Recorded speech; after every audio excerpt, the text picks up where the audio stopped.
otoritas yang melindungi konsumen di Amerika ada kemungkinan bahaya terbakar karena dari 2.500 unit tadi yang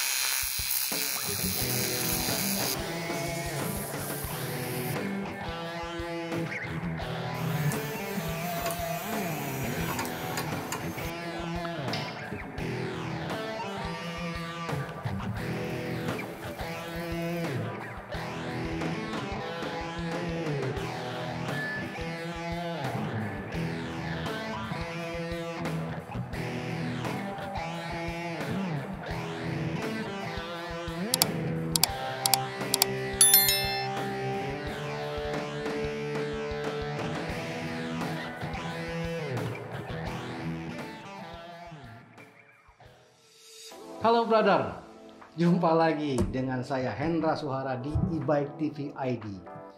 Bro, harusnya edisi kali ini adalah part 2 atau bagian 2 goes KTH ya. Setelah kemarin kan part 1 nanjaknya nggak pakai loading. Nah, harusnya ini pas bagian menjajal trek KTH-nya ya, turunnya.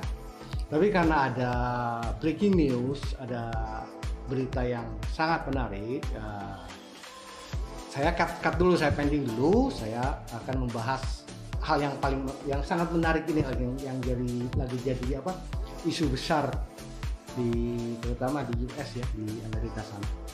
Jadi gini bro, 27 Mei 2021 itu Specialized secara resmi mengumumkan recall untuk Specialized Evo dan Kenevo edisi pokoknya generasi pertamanya ya.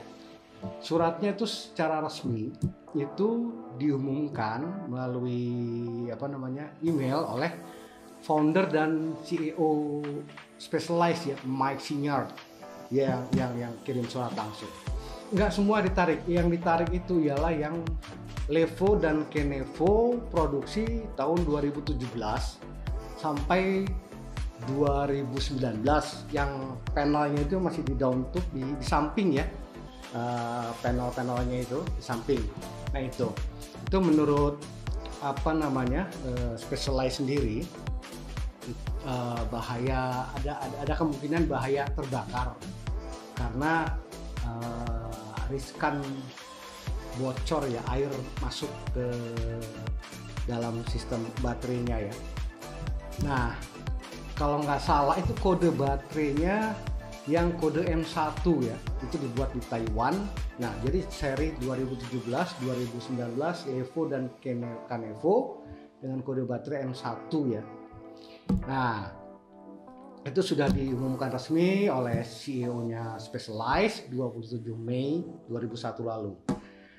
Yang lebih menarik lagi ialah tanggal 29 Juli kemarin, baru berapa hari lalu ya, itu Consumer Product Safety Commission US Amerika atau otoritas yang melindungi konsumen di Amerika, kalau di kita YLKI lah, YLKI-nya kita itu juga resmi merilis pengumuman untuk penarikan 2.000 unit Specialized di Amerika. Itu lebih rinci lagi dia bikin pengumumannya ya. Sama ya, reasonnya karena riskan terbakar tadi, karena mungkin ada sedikit kebocoran atau apa begitu. Nah, itu di recall sebetulnya untuk diperbaiki ya, gratis sih. Specialized juga dalam suratnya menyatakan bahwasanya recall ini gratis untuk mengganti panel-panel yang riskan bocor tadi, mungkin seal-nya ya atau apa ya. Nah, dari 2.500 unit tadi yang dikeluarkan oleh YLKI-nya Amerika tadi, itu sama ya, itu Specialized Levo dan Specialized Kenevo ya. Tapi dia lebih detail. Kalau tadi kan yang Specialized itu cuman Levo dan Kenevo Taiwan. Nah, kalau pengumuman si YLKI-nya Amerika ini itu malah dia tulis lebih ini ya, Specialized generasi pertama Turbo Levo FSR produksi tahun 2016 sampai 2018. Terus Turbo Specialized Turbo HT produksi tahun 2018 sampai 2021. Dan Specialized Turbo Kenevo SFR produksi tahun 2018 sampai 2019.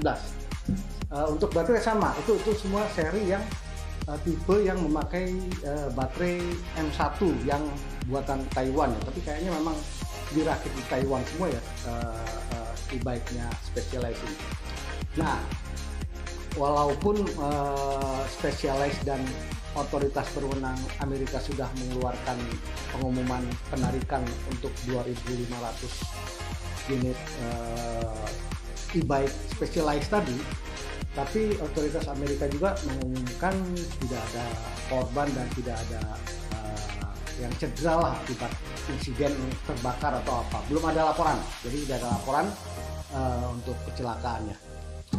Nah, jadi buat teman-teman atau brother sekalian yang punya Specialized, terutama yang tadi ya, yang saya sebutkan tadi, yang 3 seri tadi produksi tadi, ada sebaiknya mungkin coba cek and recheck lagi ke authorized dealer di kita di Indonesia ya, di Specialized Indonesia lah, atau di tempat Anda membeli lah, untuk memastikan apakah masuk dalam kategori yang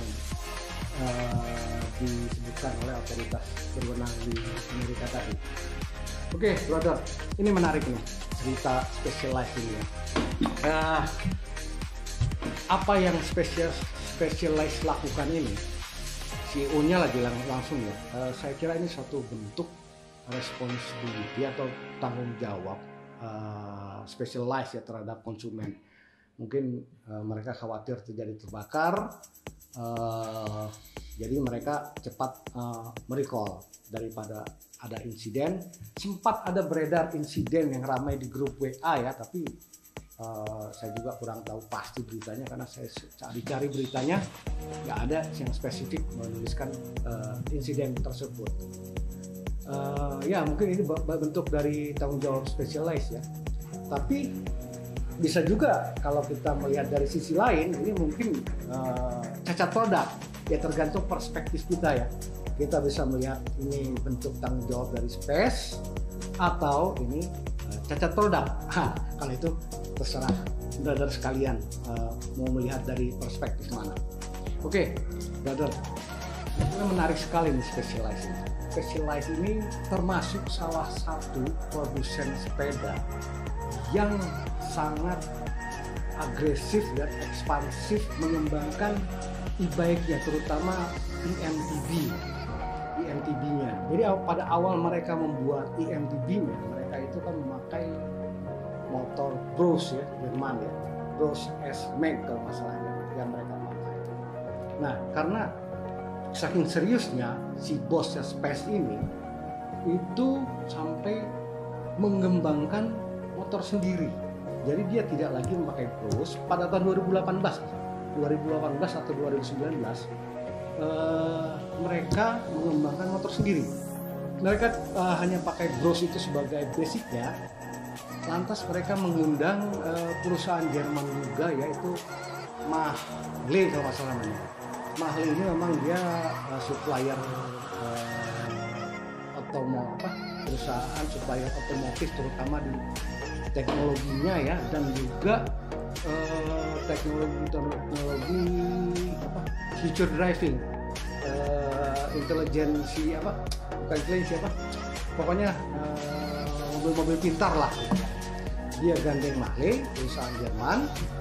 Lantas dia gelontorkan investasi yang lumayan besar untuk membuat pusat R&D sendiri di Swiss. Nah, pertanyaannya kenapa di Swiss? Perusahaan Amerika yang base-nya di Morgan Hill, California, Amerika, kolaborasi dengan perusahaan Jerman, lantas bikin pusat R&D khusus e-bike-nya di Swiss. Jawabannya, kalau saya lihat dari beberapa statementnya para tingginya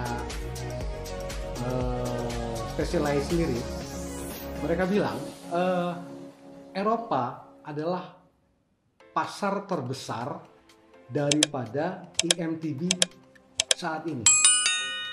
Nah, itulah alasan mereka membuat pusat R&D-nya di Swiss. Itu menurut manajemennya, karena mereka ya melihat cuan yang besar di Eropa dengan potensi pasar yang sangat besar tadi. Ditambah lagi kalau menurut engineer-nya, Swiss itu negara pegunungan, banyak sekali gunung di sana, jadi sangat ideal untuk menjadikan Swiss tempat R&D. Dengan banyaknya gunung, mereka bisa mencoba sepeda-sepeda e-bike yang mereka kembangkan langsung di pegunungan Swiss. Menarik ya, investasinya lumayan besar. Nah, terus yang menarik lagi itu setelah mereka pakai Brose, hasil kolaborasi dengan Mahle yang dikembangkan di Swiss itu tahun 2009 kalau nggak salah. Nah, Space itu merilis motor pertamanya yang diberi nama Specialized SL 1.1. Nah, kalau nggak salah. Specialized SL 1.1 ini itu hanya 240 watt, 35 Nm. Alasan engineer-nya kenapa? Sementara motor-motor lain berkisar antara 80 sampai 90 Nm, SL1 ini, SL 1.1 ini hanya 35 Nm. Alasan engineer-nya, mereka ingin membuat e-bike-nya ini terasa lebih natural. Jadi seperti MTB yang biasa lah, natural, nggak terlalu terasa elektriknya ya dalam tanda kutip.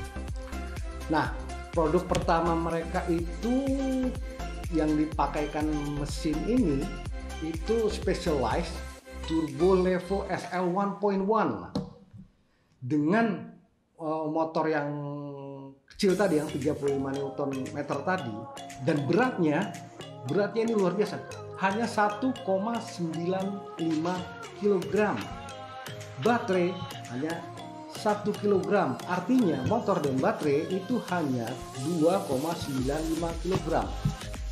Dipasang di sepeda mereka tadi Space Turbo Levo SL 1.1 yang frame-nya karbon, total beratnya itu hanya 17,35 kg. Luar biasa, artinya untuk sebuah eMTB berat 17,35 kg itu nggak jauh sama sepeda non elektrik ya, non eMTB ya, kayak sepeda-sepeda enduro aja kan berkisar 15-16 kilo ya, hampir selisihnya sedikit sekali. Menarik itu produksi mereka ya, dengan motor tadi Specialized SL 1.1. Lantas mereka kembangkan Space SL 2.1, itu generasi keduanya ya, tahun 2000 lah kalau nggak salah ya. Itu semua dikembangkan di Swiss tadi ya, di kota Cham kalau salah, Cham, Swiss ya. Nah, produk terakhir mereka itu mereka keluarin Turbo Levo 2022 ya, itu dengan motor terbaru mereka. Mereka pakai motor SL 2.2 dengan peak powernya 565 watt dan torsi 90 Nm. Ini agak bertentangan dengan ucapan mekanik yang pertama yang ingin membuat sepeda e-bike-nya, eMTB-nya senatural mungkin, tapi di produk yang terbaru mereka akhirnya ikut main di 90 Nm. Oke, brother, jangan lupa untuk memeriksakan Space brother sekalian, terutama yang produksi yang disebutkan sama YLK-nya Amerika tadi, untuk dicek aja ke tempat belinya atau ke authorized dealer di kita. Siapa tahu mungkin di kita juga memperlakukan yang hal sama untuk memperbaiki komponen yang riskan bocor tadi ya, brother. Nah, jadi begitu brother, breaking news kali ini. Menarik ya brother ya. Oke brother, tetap ikuti video-video di e-bike TV. Kita akan banyak memberi informasi seputar perkembangan teknologi e-bike dan lain sebagainya.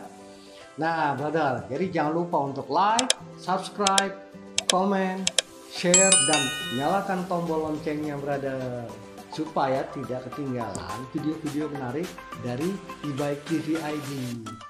Oke, brother, sekian dulu edisi kali ini. Sampai jumpa lagi di video-video selanjutnya ya. See you, brother.